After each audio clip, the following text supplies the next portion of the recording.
구원이란 무엇인가? 구원은 죄인을 향한 하나님의 재창조의 일이다. 그러면 복음이란 무엇인가? 하나님이 너희를 재창조하시는 구원을 이루시겠다는 일이다. 이게 복음이 된다는 얘기입니다.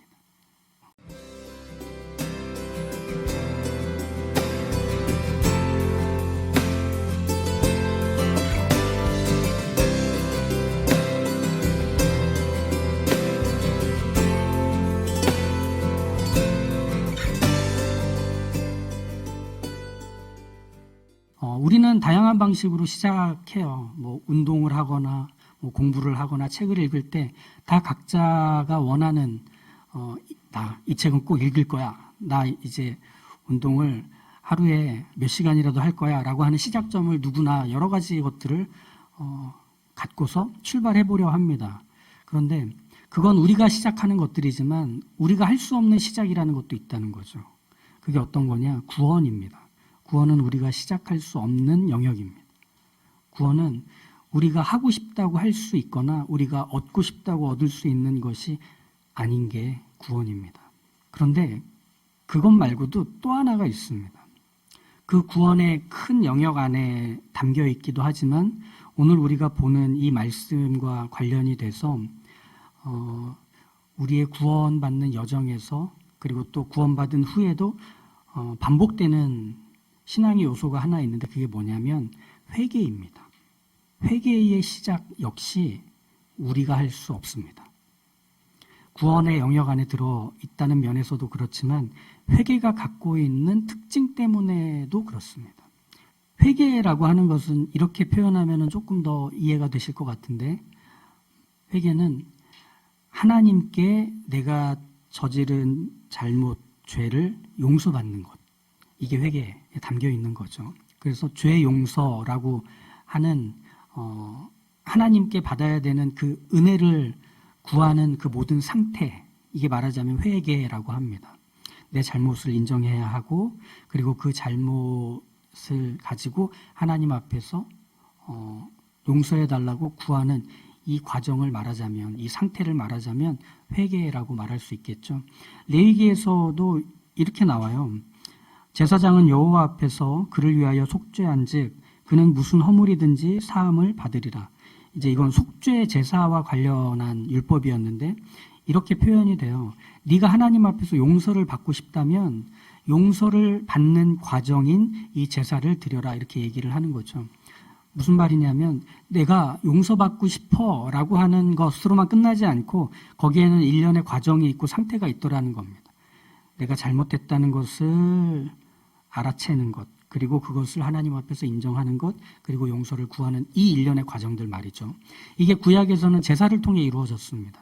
근데 지금 우리는 제사를 드리진 않죠. 그러다 보니 우리는 이 회개라는 것이 자칫 내가 잘못한 것에 대한 반성, 후회, 양심의 가책, 그리고 이것을 이제 불편하니까 벗어나려고 하는 어떤 시도 정도로 생각하는 경향이 있습니다. 우리가 생각하는 회개가 말이죠. 하지만 회개라고 하는 것은 그것보다 훨씬 더 선명한 이해가 필요합니다. 성경에서는 회개라는 단어를 보통 쓸 때는 첫 번째는 슬픔 또는 위로라는 의미를 갖고 있는 회개입니다. 두 번째는 돌아서다, 돌이키다, 돌아간다라는 의미가 담겨 있는 이게 이제 회개입니다. 그래서 성경은 이 의미들을 계속 이렇게 돌려가면서 써요. 그래서 깊은 슬픔, 자기가 저지른 죄에 대한 괴로움 이런 것들을 회개한다에 담을 때도 있고, 그리고 내가 하나님께로 돌아간다, 하나님께 돌이킨다라고 하는 그 상태를 담을 때도 회개라는 것을 씁니다. 성경에서는 그렇게 쓰고 있습니다. 그러다 보니 이건 자칫 우리가 죄를 저질렀을 때, 무언가 잘못했을 때 생기는 죄책감, 양심의 찔림, 나에 대한 실망과 같은 반성과 후회의 감정들과 이렇게 엉켜 있는 것 같아요. 그래서 그렇게 하면 그게 회개인 줄 알아요. 그래서 저지른 죄를 후회하고 자책하는 마음이 생기면 그걸로 사실 좀 안심하는 경향이 있습니다. 그 정도면 되겠지 하는 생각을 합니다. 그래서 내가 끝까지 가버린 건 아닌가 봐. 내가 아직은 후회하고 있고 아직은 양심의 가책을 느끼고 아직은 돌이키려는 마음이 있는 걸 보니 내가 그리스도인은 맞는가 봐. 아직은 내게 희망이 있구나. 이렇게 생각을 합니다. 그런 감정들이 생겨나면 말이죠. 그런데 회개는 그런 감정과 생각이 들면서 생기는 일이 아닙니다. 회개는 말씀드렸다시피 시작이 내게 있지 않다고 했잖아요. 그런 감정이 일어났다고 해서 그게 바로 회개의 어떤 과정이 열리게 됐다, 회개의 상태에 들어가게 됐다 말할 수 없는 겁니다. 오히려 아까 말씀드린 대로 내게로부터 시작하는 어떤 반성, 후회, 죄책감, 양심의 찔림 이런 것들은 이 바닥에 깔려있는 전제, 생각이 이런 거예요. 나는 제법 괜찮다. 내가 잘해왔다. 이런 게 깔려 있습니다. 그게 반성하게 하는 거예요. 왜? 부족했고 불완전했던 모습이 드러났기 때문에 거기에서 반성하고 부끄러워하는 것. 즉 회개가 나로부터 시작이 되면 나는 원래 괜찮은 사람이었어 라고 하는 걸 다시 복원시키려는 결과로 돌아갈 수밖에 없는 겁니다. 회개하고 나서 회개의 감정이 생긴 것만으로도 내가 괜찮은 사람인 것 같잖아요. 그죠? 후회하고 민망해하고 그걸 부끄러워한다는 것만으로도 내가 제법 나은 사람인 것처럼 생각하잖아요. 딴 애들은 그런 것도 없어. 나니까 이 정도야 라고 생각하는 경향들 말이죠. 회개의 시작은 뭘 잘못했는지에서부터 시작하지 않습니다. 회개에는 내가 누구에게 잘못을 저질렀는지에서부터 시작합니다. 그게 성경에서 말하는 회개의 시작점입니다. 다시 말하면 회개란 내가 누구에게 칼을 들고 달려가서 공격하려고 했는지, 아니 공격을 했는지를 알아채자 찾아오는 슬픔, 괴로움, 이겁니다. 그러면 내가 칼을 들고 달려가서 공격하려고 했던 대상은 누구였다는 것일까요? 나를 창조하셨고 나를 존재 자체로 사랑하시고 심지어는 당신의 아들을 나랑 맞바꾸어 구원하시고 자녀 삼으신 그 하나님을 향해 칼을 들이밀었던 그 모든 잘못들, 내가 왜 그랬지? 내가 왜 그 짓을 했지? 라고 생각하는 인식에서부터 회개는 찾아오기 시작합니다. 벌어지기 시작합니다. 그러니까 대상이 필요해요. 그래야 시작이 돼요. 내가 잘못한 것만 아는 걸로는 부족해요. 누구에게 잘못을 저질렀는가가 회개의 출발점이 되지 않는다면 그건 내가 갖고 있는 반성과 후회 이상이 될 수는 없는 거죠. 성경에서 사람은 죄에서 태어났다고 해요. 그러면 죄밖에 저지를 수 있는 게 없어요. 그리고 그게 전혀 이상하지도 힘들지도 않아요. 그렇게 살던 내가 하나님의 자녀로 다시 태어나게 됐죠. 하나님의 품 안에서 돌봄을 받고 살도록 하나님께서 은혜로 나를 그 품 안에 들여놓으셨죠. 우리가 그걸 발로 걷어차고 내가 원래 하고 싶었던 대로 돌아갔던 것, 이게 죄를 저질렀다라는 성경의 표현입니다. 하나님을 잊고 하나님을 버렸다. 그럼 슬픔과 후회의 감정은 바로 이것 아니겠습니까? 거기로 다시 돌아가고 싶다입니다. 여기가 내가 원래 있어야 됐던 자리지만 나는 여기에서 옮겨갔어. 난 이제 다른 곳으로 갈 거야. 내가 있어야 될 곳은 여기가 아니야. 하나님을 떠나면 편할 줄 알았고 즐거울 줄 알았고 내가 하고 싶은 걸 다 하는 내 세상일 줄 알았는데 하나님 없는 대로 막상 와보니 날 위하고 나와 함께하고 날 사랑하며 나를 존중해주는 존재는 없다는 걸 확인했을 뿐이야. 여긴 이제 내가 다시 돌아올 곳이 아니야. 내가 원래 있어야 되는 곳으로 가야 돼. 자녀로 삼으신 그곳, 자녀로 살게 하신 그곳, 하나님과 동행하며 하나님과 동거하는 그곳이 내게 가장 좋은 것이었어 라고 하며 돌아가는 것이 말하자면 회개의 감정, 회개의 상태가 되는 겁니다. 그런 면에서 보면 이 감정은 우리한테 원래 있던 감정이 아니고요. 이 슬픔이란 감정은 돌아갈 곳이 있기 때문에 찾아오는 이전엔 없었던 상태입니다. 회개란 그런 면에서 보면 우리한테 원래 없던 것이 생겨난 일입니다. 하나님이여 내 속에 정한 마음을 창조하시고 내 안에 정직한 영을 새롭게 하소서. 시편 51편에 나오는 이 다윗의 고백은 다윗이 밧세바와 결혼하고 싶어서 밧세바의 남편을 계획 살해하고 그리고 나서 결혼한 후에 얻은 아이가 있었어요. 선지자 나단이 하나님께 보냄을 받아 다윗 앞에 섭니다. 당신이 그 죄를 저지른 것을 하나님이 알고 계십니다. 그러니 그 죄의 결과로 밧세바와 사이에서 낳은 아이는 죽게 될 것입니다. 라고 전해줍니다. 그러자 다윗은 자신이 저지른 죄를 확인하고 하나님 앞에서 회개하며 부디 이 아이를 죽이지 말아달라고 금식하며 기도합니다. 그런데 이 금식하며 목숨을 걸고 기도할 때 신하들이 웅성웅성 하는 소리를 듣죠. 이유는 아이가 죽었기 때문입니다. 아이가 죽었다는 사실을 왕이 안다면 지금도 목숨을 걸고 기도하고 있는데 정말 왕이 죽어버리진 않을까 걱정이 돼서 차마 말을 못하고 있는 상황이었죠. 그때 다윗이 눈치를 챕니다. 아, 하나님이 데려가셨구나. 그리고 나서 기도하던 자리에서 나와 씻고 옷을 갈아입고 음식을 먹습니다. 신하들이 당황하죠. 아이가 죽게 될 상황에서 목숨을 걸고 하나님께 기도하던 왕께서 어떻게 아이가 죽자 금식을 그만하고 다시 일상으로 돌아오시려고 합니까? 다윗이 말을 합니다. 아이가 살았을 때에는 내가 금식하고 온 것은 혹시 여호와께서 나를 불쌍히 여기사 아이를 살려주실는지 누가 알까 생각함이거니와 지금은 죽었으니 내가 어찌 금식하랴. 내가 다시 돌아오게 할 수 있느냐? 나는 그에게 가려니와 그는 내게로 돌아오지 아니하리라. 무슨 말이죠? 자신이 저지른 잘못에 대한 결과를 하나님께서 확인시키시자 하나님 앞에서 철저하게 엎드립니다. 그 전에 아이를 살려달라고 했던 간청은 하나님 제가 잘못한 거 아니까 제가 하나님 앞에 얼마나 큰 죄를 저질렀는지 확인했으니까 하나님 제가 알았잖아요. 확인했잖아요. 그러니까 이 아이만은 좀 살려주십시오. 하나님 그게 하나님이 원하시는 거 아닙니까? 제가 잘못한 거 인정하는 거. 하지만 하나님께서는 그게 아니었습니다. 네 잘못한 결과, 네 죄의 결과를 직면해라.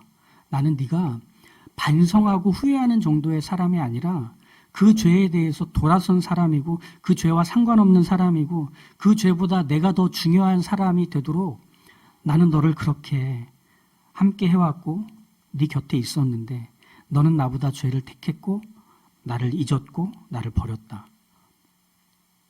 내가 이제 너에게 그 죄가 무엇인지를 확인시켜 주마. 이게 다윗이 경험했던 처절한 회개의 기억이었습니다. 그 기억을 갖고 보니 가장 중요한 건, 가장 분명한 건 내 곁에 살아계시는 하나님에 대한 인식, 깨달음, 확인, 그리고 그것이 만들어내는 하나님을 떠나서는 내가 아무것도 아니라고 하는 내 마음의 바뀐 상태, 이것이 나에 대한 실체라고 하는 것을 다윗은 분명히 알게 되는 겁니다. 성경이 우리에게 요구하는 회개란 바로 그것입니다.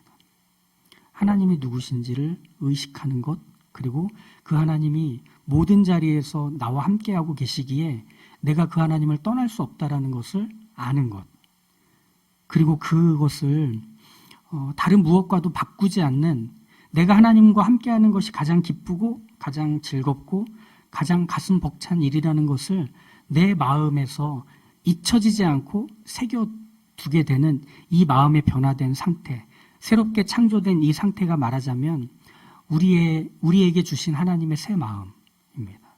이건 창조된 마음이라고 다윗이 표현하는 것처럼 우리에게 없던 것이 새롭게 생긴 것. 그래서 회개는 그 자리를 그리워하고 그 자리로 다시 돌아가려고 하는 상태가 되는 것이겠죠. 즉 우리가 시작하는 게 하나도 없다는 얘기입니다.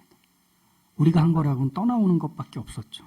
그러니 우리는 이걸 회개라고 생각해서는 안 됩니다. 걸리진 않을까? 혼나지 않을까? 이러다가 무슨 일 생기는 거 아닌가?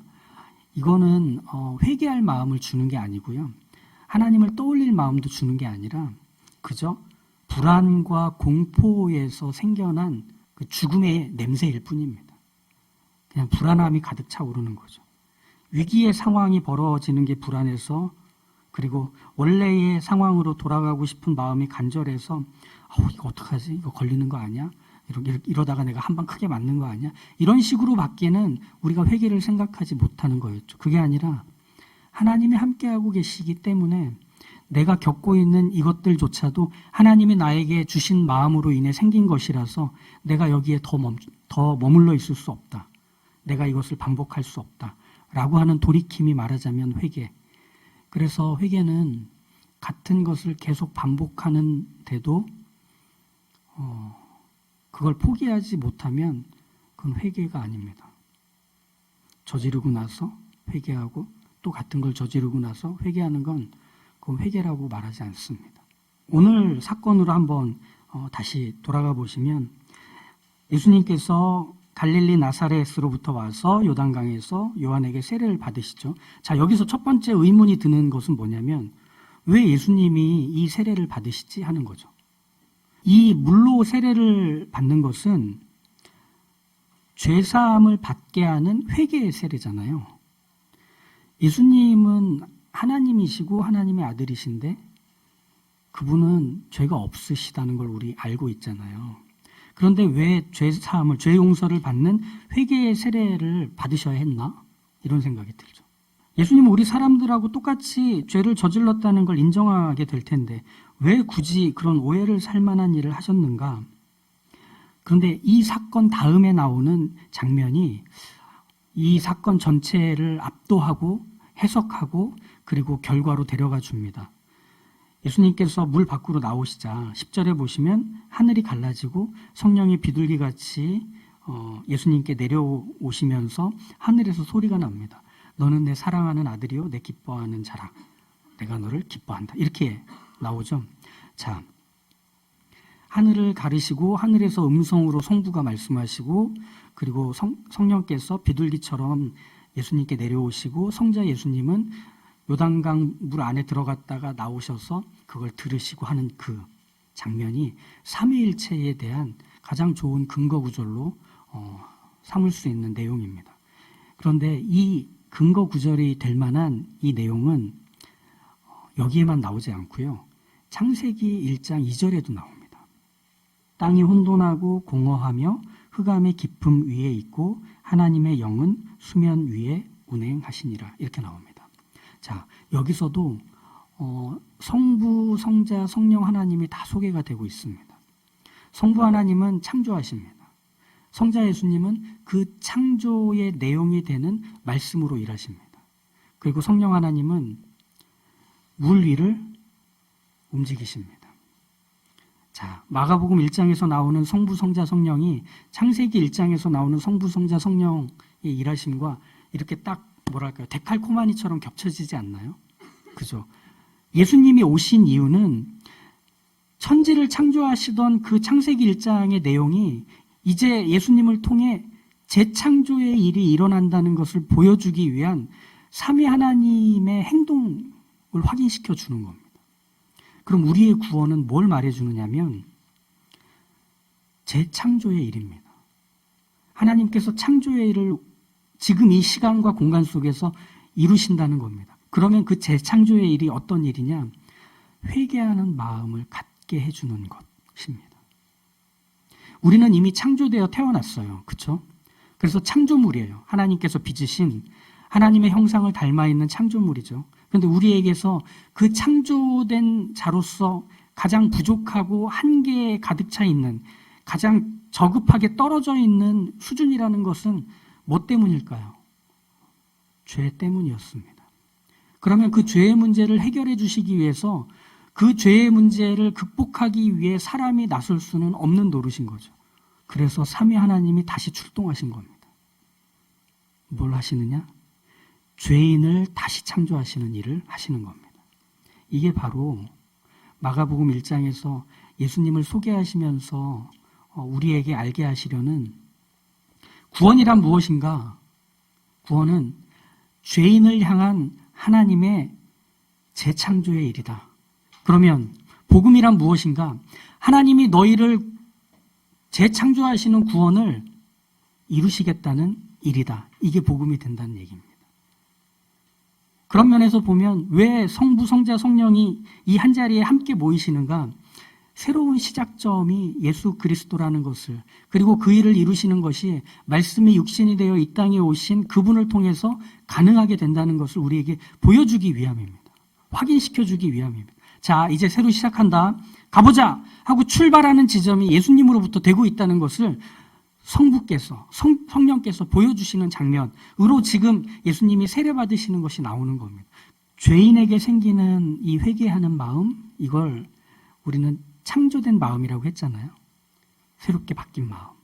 하나님께서 우리에게 하나님과의 관계에서 누리는 기쁨, 그리고 하나님께 사랑을 받고 하나님을 사랑하는 그 벅차고 감격스러운 어떤 감정, 그리고 어떤 생각, 그리고 어떤 의지들을 하나님이 우리 안에서 새롭게 만드셨다고 했잖아요. 그런데 하나님이 우리에게 만드실 수 없는 게 있습니다. 이 재창조의 일을 통해서도 하나님이 하나님이시기 때문에 만드실 수 없는 것들이 있습니다. 그게 뭘까요? 죄에 대해서 슬퍼하는 마음입니다. 하나님에게는 슬픔이란 것도 없고 죄에 대해서 갖는 어떤 감정이라는 것도 없습니다. 하나님은 죄를 저지를 수 없는 분이잖아요. 또 하나님은 하나님과의 관계를 잃게 되는 것에 대한 아픔이란 것도 없으십니다. 당연하지 않겠습니까? 또 죽음이라는 그 사실을 두려워하는 것도 하나님께는 없는 겁니다. 하나님은 죽음을 두려워하시는 분이 아닙니다. 죽음이 아예 뭔지도 모르시는 분 아니실까요? 그렇죠? 그분은 생명으로 가득 차 있는 존재시고 생명 자체이신데, 그렇게 보면 지금 말씀드린 이것들은 하나같이 우리가 회개할 때 느끼는 감정들 아닙니까? 회개할 때 느끼는 상태들 아닙니까? 죄에 대해서 슬퍼하고 하나님과의 관계가 깨진 것, 하나님께로부터 멀리 떠나온 것에 대해서 속상해하고 아파하며 괴로워하는 것, 그리고 내가 저지른 이 죄가 얼마나 비극적이고 슬픈 것들을 만들어냈는지 확인하고 아는 그 사실들 앞에서 두려워하고 떨면서 하나님께로 가자, 거기가 내가 살 길이다라고 생각하는 것들은 다 하나님이 우리 안에 만들어 주실 수 있는 마음이 아닙니다. 그건 하나님께 없는 거잖아요. 바로 그 사실 때문에 예수님이 오신 겁니다. 이 땅에 오셔서 죄의 가운데 살며 죄를 저지르는 것밖에는 할 수 없는 인생들을 보시며 그 죄가 그들을 얼마나 괴롭고 슬프게 만들며 하나님을 떠나 유리방황하게 하는지를 확인케 하는 예수님의 마음은 그것이 무엇인지를 아시는 마음이었습니다. 그리고 하나님과의 관계가 처음으로 끊어지는 그 자리는 예수님이 십자가에 달려 죽으시던 자리였습니다. 예수님이 이 땅에 오셔서 하셨던 모든 일들은 하나같이 우리가 죄로 인해서 겪게 되는 모든 것들을 우리와 함께 겪으시려고 이 땅에 오셔서 우리 곁에 계셨던 겁니다. 죄에 대해서 슬퍼하는 마음, 하나님과의 관계를 잃은 것에 대한 괴로움과 상실감, 그리고 그 아픔이라는 것을 내가 무언지 안다. 그걸 안고도 하나님과의 그 관계를 이어갈 수 있다는 것을 확인시켜 주마 라고 하는 것이 그분의 부활을 통해 보이잖아요. 끊어졌던 관계가 다시 이어지는 겁니다. 슬픔이 변하여 기쁨과 감격의 자리로 기어이 서게 되는 것을 예수님이 우리에게 보여주셨잖아요. 그리고 우리도 그 자리에 있을 거라고 얘기하시잖아요. 바로 이 장면에서 확인하는 겁니다. 우리에게 새롭게 창조된 그 마음, 그건 하나님도 모를 마음이 아니라 하나님도 아시는 마음이더라는 겁니다. 그 마음을 채우시고 그 마음의 결과까지도 마련해 두시는 것이 예수님이 이 땅에 오신 재창조의 일을 하시는 이유셨던 거예요.